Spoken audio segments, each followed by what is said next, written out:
I want you to think back to a very small, ordinary moment in your day.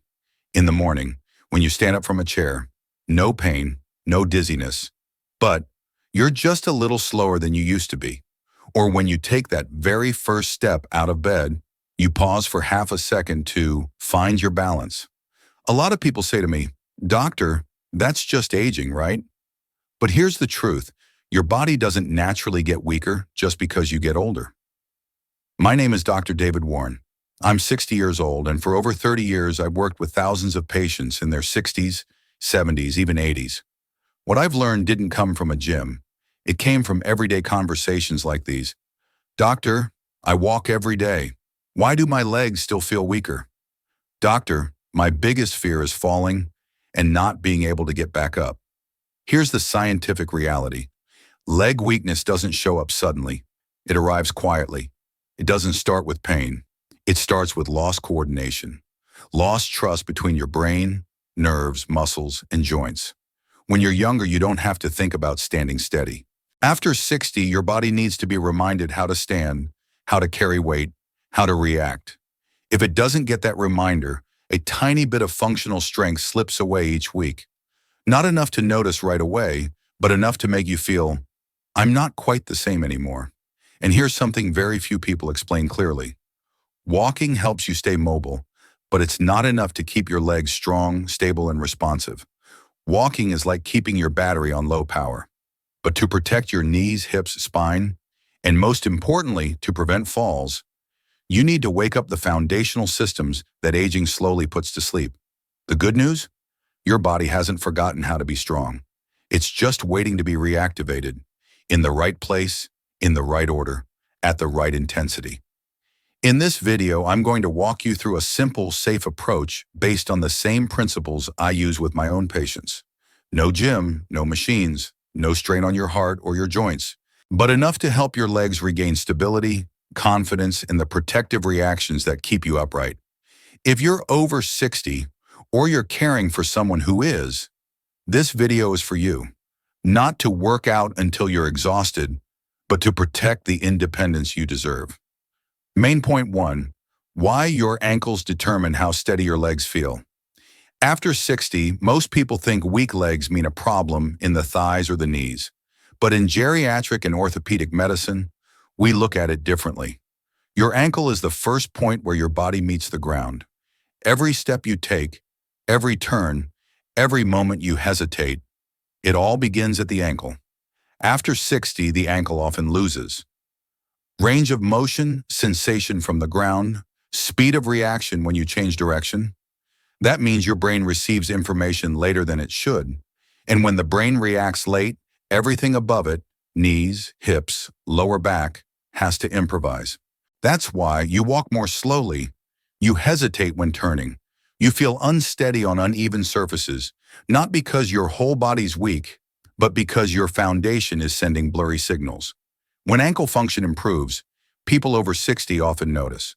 The first step in the morning feels more secure. Turning feels smoother. Stairs feel easier. Their legs start to feel like they're listening again. Most importantly, confidence comes back, and confidence is the first line of defense against falls. How to do this safely at home? Stand facing a wall. Place your hands lightly on the wall, not for support. Step 1 foot slightly back. Keep the front heel fully on the floor. Slowly bend the front knee toward the wall. Move gently, no forcing, about 3 seconds forward, 3 seconds back. Do 8 to 10 reps per side. Once a day is enough. A gentle stretch is fine. Pain is not. In my clinic, I often tell patients, if you want to protect your knees and hips, start with your ankles. There's no rush. At this stage of life, signal quality matters more than repetition. A little every day is enough to wake your balance system back up. Main point 2, weak hips after 60. Why your knees and lower back pay the price. Here's something I see all the time in people over 60. They don't feel hip pain, but they do feel knee pain and lower back fatigue. That may sound strange, but it makes perfect sense. Your hips are the body's central force hub. Every step, weight is received at the ankle, passed through the knee, and controlled by the hips. After 60, the deep stabilizing hip muscles, especially on the sides, often weaken quietly. When the hips lose control, the knees start twisting, the lower back tightens to keep balance.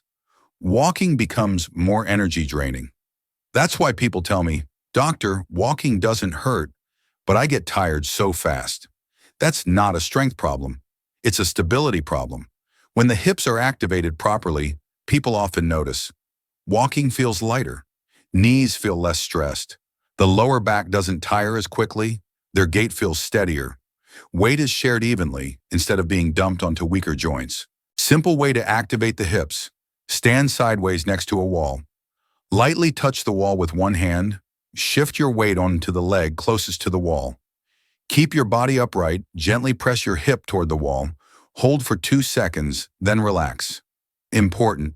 Don't lean your shoulders, don't twist, only the hip moves. Do 8 to 10 reps per side. Once per day, I often tell my patients, strong hips let your knees rest and let your back breathe. You don't need heavy workouts, you just need to wake up the right muscles. If you notice that, the longer you walk, the more tired you feel. Standing too long makes you want to sit. There's a good chance your hips have been quietly asleep. Main point 3. Why your legs get tired without pain. The role of deep core muscles. One question I hear constantly is, "Doctor, my legs don't hurt. Why do they feel exhausted so quickly?" If that sounds familiar, here's the reassurance. The problem may not be your legs at all. When people hear core, they think about abs or looks. But after 60, what matters is your deep core, the muscles that quietly connect. Your rib cage, your spine, your pelvis. These muscles don't create movement, they control it. Think of them like the suspension system in a car. As these muscles weaken with age, without causing pain, your body has a harder time staying upright efficiently. So, every step costs more effort. Your legs work overtime to keep balance. That's why short walks feel tiring, standing makes your legs feel heavy, stairs feel harder even though you still have strength. When the deep core is reactivated properly, people often notice, walking feels more efficient. Standing doesn't strain the back as quickly, legs feel lighter, movement feels smoother, not stronger, just more efficient. Simple breathing-based activation, stand with your back gently against a wall. Heels a few inches away. Head, shoulders, hips touching comfortably. One hand on your chest, one on your belly. Do. Inhale slowly through your nose. Keep shoulders relaxed. Feel your rib cage expand. Exhale slowly, gently draw your lower belly inward. No bracing, no holding your breath. Timing, 5 seconds in, 5 seconds out.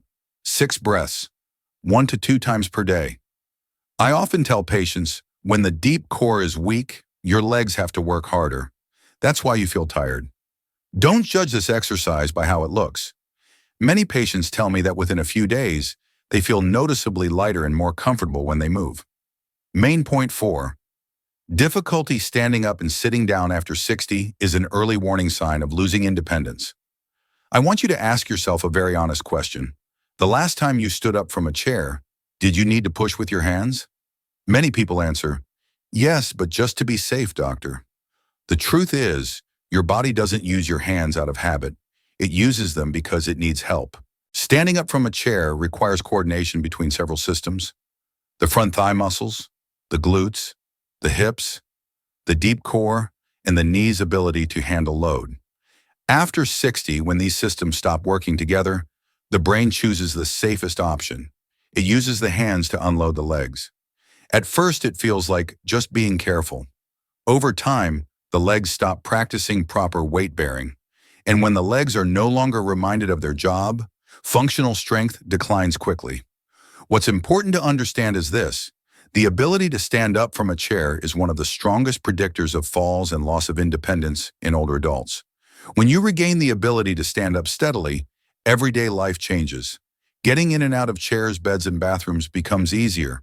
Stairs feel less intimidating. You rely less on railings and support. And mentally, you feel calmer because you know you're still in control of your body. This isn't just about strength. It's about dignity in movement. Here's a very gentle way I teach this movement. Stand with your back against a wall, feet about shoulder width apart, heels slightly forward. Slowly slide down the wall. Only bend your knees a little. Don't go low. Hold for 5 seconds. Press through your heels and slowly stand back up. A few reminders. Don't hold your breath. Don't squat deeply. Don't rush. Do 5 repetitions once a day. I often tell my patients this. If you can control standing up, you're holding the key to your independence. Don't push yourself to do more. Do it correctly, consistently, and with control. Your body will slowly remember how to accept load safely again. Main point 5. Balance reactions are the last line of defense against falls after 60. Many people believe falls happen because the legs are weak. But in real clinical practice, I see something different. Most falls don't happen because of lack of strength. They happen because the body reacts just a fraction of a second too late. When you trip, slip, or misstep, you don't have time to think. Your body has less than a second to respond. That response depends on a system called body position awareness. It's how your joints send messages to your brain saying, we're leaning, we're off center, we're losing balance. After 60, this system slows down, even when muscle strength is still there. So you realize you're about to fall, but it's already too late. Your legs can't catch your weight in time. That's why so many people say, it happened so fast I couldn't react. When balance reactions are trained properly, things change. Your body catches itself faster. You panic less when you misstep. You feel more confident on uneven ground. And unexpected falls become much less likely. It's not that you're stronger. You're reacting sooner. This is how I usually guide patients. Stand sideways next to a wall. Lightly touch the wall with your fingertips. Stand tall and look forward. Shift your weight onto the leg closest to the wall. Gently lift the other foot. Hold for 2 seconds. Set it down and lift it again right away. Move slowly.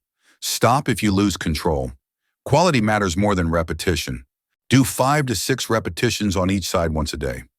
I always emphasize this point. Reaction training isn't meant to exhaust you. It's meant to protect you. If you're afraid of walking fast, afraid of slippery surfaces, or afraid of unfamiliar places, it may not be weakness. Your reaction system may simply be underused. Main point 6. Vision and the brain are missing pieces in steady walking after 60. Many people over 60 are surprised by this. Standing steadily doesn't depend only on muscles. It also depends on your eyes and your brain. I often hear patients say, "Doctor, I exercise my legs regularly. Why do I still feel unsteady?" The answer is usually higher than the legs. Your balance system relies on 3 main sources of information: feedback from your feet and joints, signals from the inner ear, information from your eyes. After 60, vision often declines slightly. The brain processes visual information more slowly, and the brain needs more time to understand where your body is in space. When visual signals are unclear, the brain becomes cautious. The body automatically stiffens to protect itself. That stiffness makes movement less fluid. So you may feel steady at home, but outside on unfamiliar ground, your confidence drops. When the connection between eyes, brain, and legs improves, crowded places feel less stressful, changes in lighting feel less threatening, your gait becomes more natural, your reactions to obstacles get faster. Stability is no longer built only from the ground up. It's guided from the top down. You can practice this at home. Stand near a wall or chair.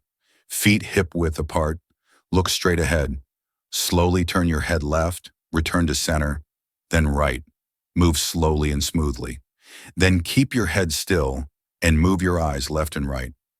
Do 5 to 6 repetitions in each direction once a day. No rushing, no dizziness. I often tell patients this. When the eyes guide well, the legs move with confidence.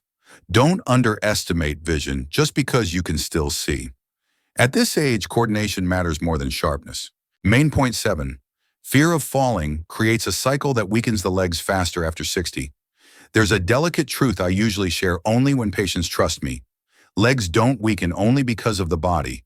They weaken because of fear. Many people over 60 tell me, "I walk slower to be safe. I avoid going out so I don't slip. I hold on tightly just in case." That sounds reasonable, but over time it actually makes the legs weaker. When the brain fears falling, it sends warning signals. The body stiffens, movement range decreases, safety is prioritized over flexibility. Here's the problem. A stiff body reacts more slowly. A slow body loses balance more easily. That creates a cycle. Fear leads to cautious movement.